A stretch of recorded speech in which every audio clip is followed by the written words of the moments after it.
ಬೆಳಗಾವಿ ಜಿಲ್ಲೆಯ ಹುಕ್ಕೇರಿ ತಾಲೂಕಿನ ಕಟಬಹಳ್ಳಿ ಗ್ರಾಮದ ವಿದ್ಯಾರ್ಥಿನಿಯೊಬ್ಬಳು ತನ್ನ ಜನ್ಮದಿನದಂದೇ ಆತ್ಮಹತ್ಯೆ ಮಾಡಿಕೊಂಡಿರುವ ಮನಕಲಕುವ ಘಟನೆ ಬೆಳಗಾವಿ ನಗರದ ಅಂಜಂ ನಗರದಲ್ಲಿ ನಡೆದಿದೆ.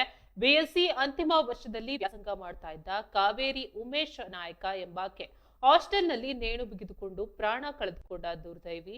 ಪರಿಶಿಷ್ಟ ವರ್ಗಗಳ ಕಲ್ಯಾಣ ಇಲಾಖೆಯ ವ್ಯಾಪ್ತಿಯ ಮೆಟ್ರಿಕ್ ನಂತರದ ಬಾಲಕಿಯರ ವಸತಿ ನಿಲಯದಲ್ಲಿ ಈ ಘಟನೆ ಸಂಭವಿಸಿದೆ. ಮೃತ ವಿದ್ಯಾರ್ಥಿನಿಗೆ ಕಳೆದ 3 ತಿಂಗಳ ಹಿಂದಷ್ಟೇ ಪೊಲೀಸ್ ಪೇದೆಯೊಬ್ಬರ ಜೊತೆಗೆ ನಿಶ್ಚಿತಾರ್ಥ ನೆರವೇರಿತ್ತು ಎಂದು ತಿಳಿದು ಬಂದಿದೆ.